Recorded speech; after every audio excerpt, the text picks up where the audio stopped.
I didn't expect it to happen like this. I didn't expect her to be there, standing just a few feet away from me, her laughter still echoing in the air like a melody I couldn't quite place. But there she was, leaning against the kitchen counter, the soft hum of conversation swirling around us, her eyes meeting mine for the briefest of seconds before she looked away, like she was afraid I might see something she didn't want me to, something too real. I watched her as I always did, quietly from the side of the room. There was something about her, the way she moved, the way she carried herself. It wasn't just confidence. It was something softer, something that had weathered time and moments she didn't always talk about. She was older than me, mid-40s I'd guess, but the age gap never seemed to matter much. She didn't look her age. Maybe that was part of it, the way she seemed to exist just outside the confines of time, effortlessly graceful, yet with the slight vulnerability that made you want to protect her, even though she'd never ask for it. It wasn't the first time I'd been close to her like this, in her kitchen with the scent of coffee still thick in the air. But there was something about tonight that felt different. She was wearing that soft blue dress I'd seen on her a few times before. Simple, but it hugged her in all the right places. Her hair, the color of dark mahogany, cascaded over her shoulders in loose waves, and there was that same, faint scent of lavender in the air whenever she got close. "I didn't know you'd be here tonight," I said, my voice a little quieter than I meant it to be. She smiled, a soft curve of her lips that made the room feel warmer. "I came for the company, I suppose. Your cousin invited me." I nodded, trying to act casual, but I could feel the pull, the quiet tension in the air between us. It was like standing too close to a flame, just enough heat to make you want to step back, but not enough to break the quiet between us.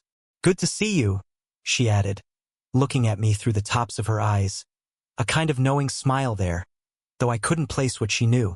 I didn't trust myself to speak right away.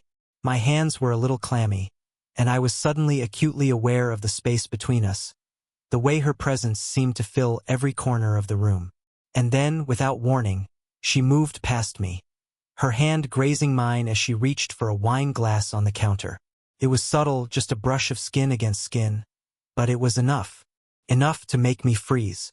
My heart gave a little lurch, my mind racing to fill the silence with something, anything, but it stayed quiet between us. Her fingers were warm, softer than I expected, and for a moment I couldn't move. She didn't seem to notice how I lingered, her hand still hovering by mine. But I felt it, that spark. It lingered, soft and unnoticed, but unmistakable. Her fingers were just inches away. "Sorry," she said, her voice a little breathier than usual. "I didn't mean to crowd you." "No," I said quickly, maybe too quickly. "You didn't. I just—" Before I could finish, she pulled her hand back, her gaze flicking downward, almost as if she were embarrassed. But then her eyes met mine again, this time for a fraction of a second longer than before she looked away once more. "I should get going," she said, her words almost too soft to hear over the muffled voices in the other room. "It's getting late." But she didn't move. Not yet. And neither did I. I was about to say something, anything, to break the tension when the door to the living room opened. Her cousin, my best friend, stepped in, shaking off the night air. She looked at me one last time, her hand still lingering where mine had been moments before, and then, with a final, quiet sigh, she turned to go. But I couldn't shake the feeling that this wasn't over. Not by a long shot. The next time I saw her, it was at another one of my cousin's gatherings. The kind where the laughter is loud and the conversations muddled together. The kind of night where no one notices the slow, quiet burn between two people, except that it's so there that it feels like the whole room is waiting for something to happen. She was standing by the kitchen counter again, a glass of wine in her hand, her fingers wrapped delicately around the stem. She was talking to someone, probably my cousin's girlfriend, the chatterbox who always stole the spotlight. But even in the noise, my eyes kept drifting to her. I knew it wasn't normal. I was 20, and she was over 20 years older. She'd seen the world differently. She had lived through things I couldn't understand, things I probably didn't even know how to ask about. That made me want to pull away, to protect myself from the confusion that had started to settle in my chest every time she was near. but it was impossible to avoid her.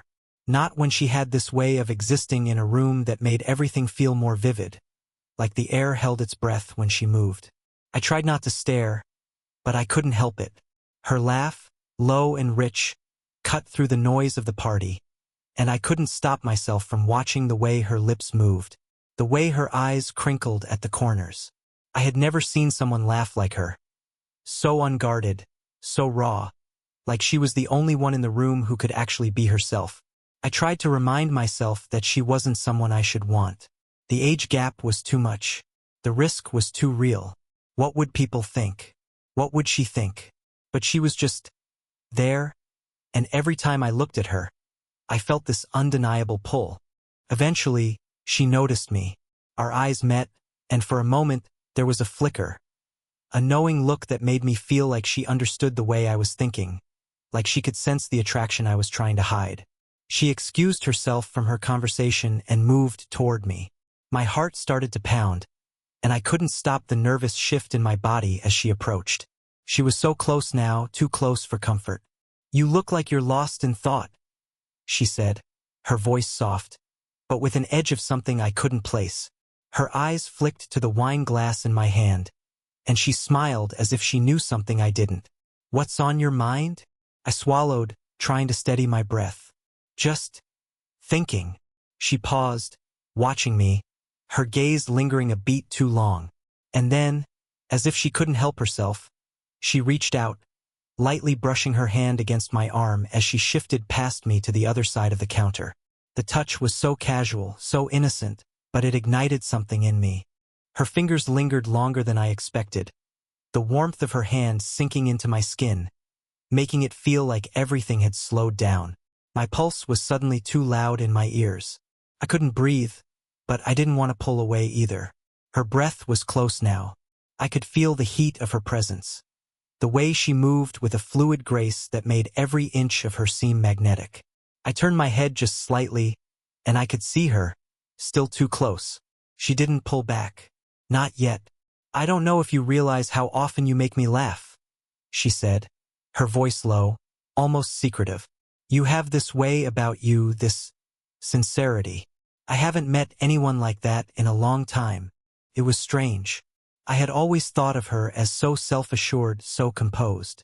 But there was something in her words that made me think there was a loneliness behind her smile, a kind of solitude that she didn't let anyone see. She stepped back then, her hand brushing across my shoulder as she turned away, and for a second, I didn't know if she was trying to close the distance between us or just distance herself from whatever unspoken thing was happening in the space between us. But before she could pull too far away, I reached out, just a tiny, almost subconscious movement, and caught her wrist gently. The contact wasn't much. It wasn't bold, but it was enough to stop her. Enough to stop me. She froze, and for a heartbeat, neither of us moved. Her eyes locked with mine, and the room felt impossibly still, like we were the only two people in the world. There was something unspoken hanging in the air between us now, an electricity that neither of us had wanted to admit existed. And just as quickly as I'd caught her, I let go. The moment slipped away, and she stepped back, her breath a little quicker than before. "I should probably get going," she said, her voice still softer than usual. "It's late." But she didn't leave right away. And neither did I. It was almost like the universe was watching us now, quietly orchestrating moments to test us. Every time I thought I could back away, something pulled me back in. That night, everything about the party felt louder. The music was a little too upbeat, the voices a little too high-pitched. But through it all, there was a softness in the air when she was near me, like a silence I could barely hear but could feel in my bones. I found myself cornered in the kitchen again, trying to pretend I wasn't waiting for her. But I was. I could feel the pull, like some invisible thread between us, taut and thin, ready to snap. She appeared again unexpectedly. She hadn't been at the table when I walked in, but now, there she was, standing just a little too close, handing me a glass of water like it was some kind of excuse to be near me. "You look like you need this," she said, her voice soft and unguarded. She was standing just a little too close, too close to ignore the way her breath grazed my ear when she spoke. "Thanks," I mumbled, unable to meet her eyes for too long. I could feel my pulse spiking. My hand brushed hers as I took the glass, and for a moment, I felt it, her skin against mine. The warmth. It lingered. I couldn't pull away. Not yet. Her fingers curled around the rim of the glass before slowly pulling back, but she didn't move. Instead, she stayed there, watching me with those same eyes, like she was trying to see something. Something I couldn't name. A soft chuckle escaped her lips, but there was no humor in it. "I didn't expect to be standing here like this with you," she said quietly, almost as if she didn't mean for me to hear it. Her voice dropped lower. "I didn't think it would feel like this." I swallowed hard. I knew what she meant. The tension, the pull. The thing we weren't talking about. I felt the weight of it in my chest. But I also felt the doubt creeping in. This wasn't right. The age gap, the judgment, the fact that she was my cousin's friend, that she was older, experienced, and far out of my league. All of it piled up in my mind. Before I could answer, her hand brushed against mine again. Not an accident this time. No, this was different. She let her fingers trail across my skin, soft and deliberate. A touch that sent a jolt straight through me. I wanted to pull her closer, wanted to kiss her so badly I almost couldn't breathe. But the moment broke when I heard footsteps behind us. I stiffened, and she immediately pulled away, her hand slipping from mine like nothing had ever happened. It was my cousin, of course, always popping up at the wrong moment. "Hey, you guys good?" he asked, giving us both an easy, casual grin that only made everything feel more ridiculous. "Yeah, fine," I managed, my voice a little too tight. My heart was still pounding, and I could feel her standing too close. But she wasn't looking at me anymore. She was looking at the floor, avoiding my gaze, avoiding us. I could feel her pulling away. The moment was gone. But then she turned back toward me, just for a second, before she spoke again, quieter this time. "Maybe we should get some air," she said, like she wasn't really asking, but it wasn't a command either, just an invitation. I didn't hesitate, couldn't. "Yeah, that sounds good." We moved toward the door, the cool night air brushing past us as we stepped outside. It was darker now, the shadows longer, the quiet of the night making the space between us feel even more charged. She stood beside me, close, but still not close enough. We were barely touching, but it felt like we might break into something we didn't know how to handle. Her hand brushed against my arm again, lingering this time. I could feel her warmth, her breath against my skin, and for a moment, everything else faded. The quiet between us grew heavier. My heart was thumping so loudly I thought she might hear it. I wanted to reach for her, wanted to close the space, but I didn't know what would happen next. She didn't move. Neither did I. The night stretched on, and in the space between our breaths, I realized that maybe, just maybe, we were both waiting for something to happen that neither of us had the courage to start. The air between us was thick, like something had changed, like the ground beneath us was starting to shift. We stood there outside in the dark, the faint hum of the party inside, but it felt miles away. There was nothing else but the pull between us, the way she leaned slightly toward me, just enough to make me feel it in my bones.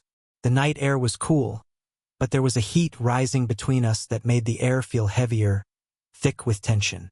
My heart was pounding, my body taut, like it was ready to break into something I couldn't control. Her breath was too close. I could feel the soft exhale of it against my neck, and I couldn't help it. My hands were shaking with the need to touch her, to pull her in, to feel her skin beneath my fingertips. It had been days since the last time our hands had brushed. Days of pretending like it wasn't there, pretending I didn't want it.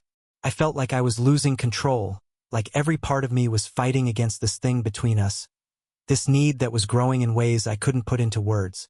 I knew it was wrong. I knew it was dangerous. I knew it was crazy to want her, but I couldn't stop. Her fingers brushed against my chest, light as a whisper. She looked up at me, her eyes dark in the dim light, full of something I couldn't name, something that mirrored what was running wild through me. "I don't think I can keep pretending this is normal," she said, her voice tight, strained. It was the first time she had ever said anything close to that. The first time she had let it slip. I swallowed, trying to find my voice. "I know," I whispered. My heart was racing now, each beat louder than the last. "I've been trying to ignore it, but I can't." She stepped closer, the distance between us almost nothing now, just the air, the space where our bodies could collide, and my chest tightened with the weight of it. Her breath was hot against my skin as she leaned in just a little further, and I couldn't stop myself from reaching for her, my hand moving to the side of her face. I brushed a lock of her hair behind her ear, my fingers grazing her skin, and she closed her eyes at the touch. I could feel her pulse quicken beneath my fingertips, and the need for her flooded me, threatening to drown out everything else. Every warning I had told myself about her age, about the consequences, melted away. All that was left was the pull of her, the weight of the moment between us. "I shouldn't be doing this," she whispered, her voice low and barely there. But I didn't let her finish. Couldn't. The words were meaningless now, drowned out by the sudden, unbearable tension between us. My hand was still cupping her face, my thumb tracing the curve of her jaw, and when I looked into her eyes, I saw the same thing I felt. The quiet longing, the desperation to give in. "I want you," I said, the words out of my mouth before I could stop them. Like a confession I'd been holding back for too long. Her eyes searched mine, and for a moment, everything went still. Then she leaned in, her lips just a breath away from mine, and I felt my heart stop. She didn't pull back. She didn't hesitate. And then, the door swung open behind us, and a voice called out from inside the house. "Hey, you two, we're about to—" The moment shattered, like glass breaking. She stepped back quickly, her face flushed, her breath coming in uneven bursts. I should go inside," she said, her voice shaky now. She didn't look at me, didn't wait for my response before she turned, stepping away, leaving me standing in the cold night air, my body still thrumming with the pulse of what almost was. I stood there, staring at the place where she had just been, my mind reeling. We were so close to something I couldn't quite grasp, something I didn't know how to pull back from. But it was gone now, for now. And I had no idea what to do with all the silence that remained between us. It had been a week since that night outside, and every moment of it had been a question mark. There was a tension between us now, a constant hum I couldn't escape. I'd seen her once or twice since, at another party, another group event, and each time it was the same. We barely spoke, a quick smile here, a brief, too casual touch there. But neither of us could let go of the moment. Not really. It was the second time I saw her after the almost kiss when everything started to change. I was walking through the living room, half-heartedly trying to ignore the noise of the party. I'd been trying to focus on something else, anything else, until I saw her standing by the sliding glass door, staring out at the garden. Her back was to me, but I could feel the distance between us like an electric charge, and I couldn't stop myself from approaching her. When I got close, I could tell something was off. She was tense, her shoulders tight, her hands fidgeting with the edge of her sleeve. I wanted to ask her what was wrong, but I didn't. Instead, I just stepped closer. She didn't turn at first. Instead, she stared at the dark garden, her breath shallow. I could feel the space between us, like she was pulling away without saying a word. "I can't keep doing this," she said, and her voice was raw, almost like she was talking to herself more than to me. I didn't know what to say. I didn't know what she meant by that. I don't understand," I stammered, unsure how to voice the thing that had been growing between us, the thing that made me feel both desperate and terrified. Her shoulders dropped as if she'd been holding on to something, some kind of confession for too long. Then, she turned to me, her eyes wide, like she was finally seeing me for the first time in a way she hadn't allowed herself to before. "You think this is just about you?" she asked, her voice trembling now. "About me and you? About a stupid attraction?" I shook my head, but my heart was racing. "I don't know what you mean." She took a step toward me, her body language a mix of frustration and something else, something softer, almost vulnerable. "I didn't want to feel this way," I didn't plan to want you, but I've been fighting it. Because I know what it means. I know the consequences. Her words hit me like a punch, and I felt my chest tighten. For a moment, I couldn't breathe. Consequences? What do you mean? She closed her eyes and sighed, looking down at the ground, like the weight of it all was finally crushing her. I'm married. The word landed like a blow, leaving a ringing silence in the air between us. I staggered back a step, my mind racing to catch up with what she had just said. Married. She was married. For a moment, I couldn't process it. Everything about her, everything I had felt like it had been an illusion. This wasn't just complicated. It was impossible. I was still trying to make sense of it when I noticed her hand tremble, just slightly, as she pushed her hair back behind her ear. Her gaze flicked to mine, and there it was, the fear that had been there all along, but hidden beneath the surface. The fear of this, of us. I didn't want you to know, she whispered, her voice soft but breaking. I didn't want to hurt anyone, but I can't keep pretending like it's just something simple. Like this you is just a moment. But I feel it, and I can't stop myself from wanting it. I couldn't speak. I could barely think. Her admission rattled me, the pull toward her stronger than ever now that I knew the stakes. I took a shaky breath. She was close now, so close that I could feel her warmth. The air between us felt thick, oppressive. Her hand brushed against mine, so subtle, but enough to make my pulse spike. She didn't pull away. Neither of us did. And then, without thinking, I reached for her. My hand found the side of her face, and I pulled her closer. You shouldn't, she whispered, but it was already too late. I pressed my lips to hers, feeling her body stiffen, then relax, just for a second.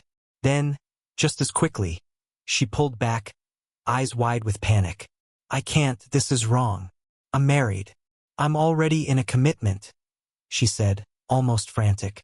Her hands moved like they wanted to touch me but couldn't bring themselves to. I didn't move. Couldn't. I was too close to her now, too caught up in everything she had just confessed, and I had no idea how to pull back from this. I don't know what to do now, I said, barely above a whisper. Her lips parted, and I could see the fight in her eyes. I could see her hesitating, her body torn between desire and guilt. And then, in that breathless pause, it happened. She took a step back, but only one. And I knew this was the moment. This was the choice we both had to make. The world was quieter now, the noise from the party fading as if it were miles away. All that remained was the sharpness of her breath, the thrum of my heartbeat, and the tension that hung heavy between us. We were so close now, our bodies barely inches apart, but it felt like there was a chasm between us that no touch could bridge. Yet we stood there, both of us feeling it, that thin thread of need, of want, that seemed impossible to ignore. I was close enough to feel the heat radiating off her skin, to see the slight trembling of her hands as she reached up to touch my chest. Her fingers brushed the fabric of my shirt lightly, like she was testing if it was real. Please, she whispered, her voice barely a breath. Don't make me choose.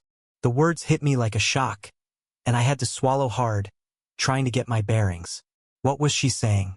Did she mean she needed me to decide for both of us? Or was it that she was asking me to step away and let her go? I could feel the weight of her words pressing down on me. My fingers twitched at my sides, as if they were aching to touch her again. But I held back, frozen, afraid of what would happen if I gave in completely. I don't know if I can, I admitted, my voice low, rough. It was the truth. I wanted her. God. I wanted her more than anything. But knowing what it meant, knowing she was still tied to someone else, to a life I couldn't be a part of, made everything feel like quicksand. Every step forward felt like it could swallow me whole. She shook her head slowly, her eyes never leaving mine. You don't get it? She said, voice breaking as she stepped closer, now so near that I could feel her body lean against mine. I'm already choosing. Every time I'm near you, I choose this. I choose us. But I don't know what that means. I don't know if I can handle what it could destroy. She wasn't just talking about her marriage. She was talking about herself, about the parts of her she was keeping locked away, hidden behind that calm exterior.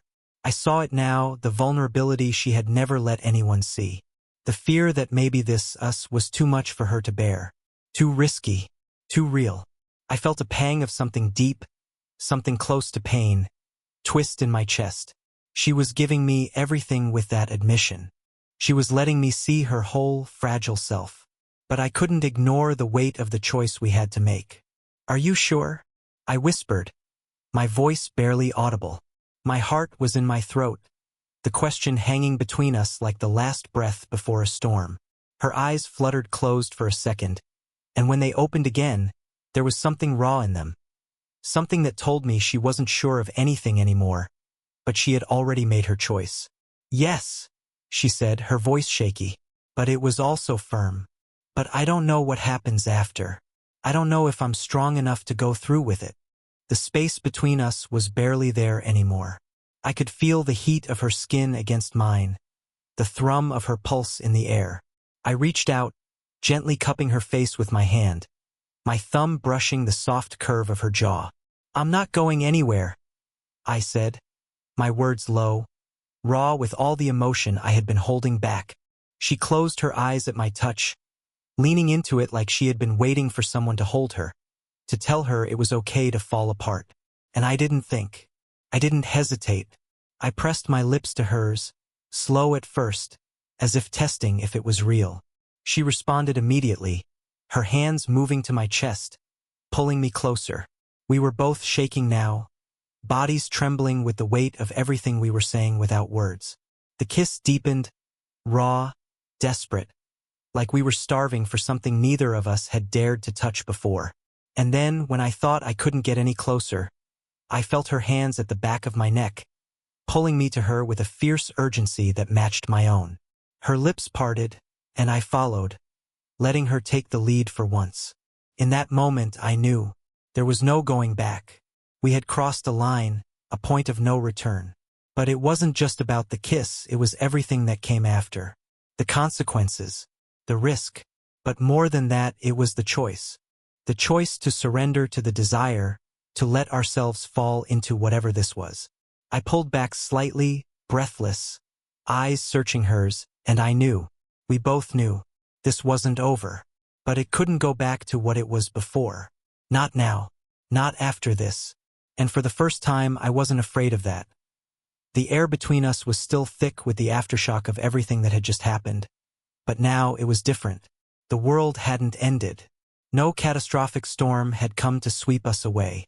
In fact, the world felt softer, somehow. The tension had changed shape. It had turned into something warm, something real, something ours. We sat together in the living room, the party carrying on just out of reach. But it didn't matter. We were lost in our own world now. My hand brushed against hers once, tentative, like I was testing the waters. She didn't pull away. Instead, she let her fingers curl lightly around mine, and that simple touch felt like everything I had been holding back was finally allowed to spill over. Her head leaned gently against my shoulder, and I could feel the quiet hum of her breath, steady and calm now. "You were right," she said softly, her voice a whisper against my ear. "I was scared." "Me too," I confessed, my fingers tightening slightly around hers. "I didn't know how to take this. How to make sense of it." She smiled a little at that, her lips brushing against my skin, and I could feel her heart beating against my side, just as fast as mine. "I'm still scared," she admitted, "but not in the way I was. It's different now. This, us, feels real." I nodded, the weight of her words sinking in. There had been so many moments when we had both held back, when we had both been terrified of what might happen if we gave in to this pull, this thing between us. But now, here we were, sitting side by side, tangled together by nothing more than the truth we had finally allowed ourselves to face. "Do you regret it?" I asked, my voice low, almost hesitant. I needed to hear it from her, needed to know she didn't regret this moment, even with everything that had been between us. The hesitation, the doubts, the age gap. She looked up at me then, her eyes soft but firm, the same eyes that had been so uncertain just moments before. No, she said, her voice a steady warmth. I don't regret it. I can't. I let out a breath I didn't realize I'd been holding, the tension in my chest releasing in a slow exhale. For the first time in what felt like forever, I could feel myself relax. I leaned in, pressing a soft kiss to her forehead, the way you kiss someone you know you want to be close to forever. She didn't pull away this time. In fact, she let herself sink further into me. Her body relaxed against mine, her hand still intertwined with mine. There was something incredibly intimate about that moment. The simple, quiet way we fit together, the way our fingers laced like we had always known how to hold each other. It wasn't about the kiss or the need that had pushed us together earlier. It was just this, the quiet space between us that had taken so long to find. I think we can figure this out, I said, my voice steady now, like I knew it to be true. She nodded, her eyes closing briefly as if to savor the feeling of being here, with me. I think so too. There was nothing left to say, not really. Just the understanding that this was the beginning of something real. Something that could be messy, complicated, but beautiful in its own way. We sat there together, not speaking for a long while, just letting the quiet surround us. The soft thrum of the world outside the room faded into the background, and it was just us, finding our way forward, one slow, steady breath at a time. Did you enjoy the story? What kind of stories would you like to hear next?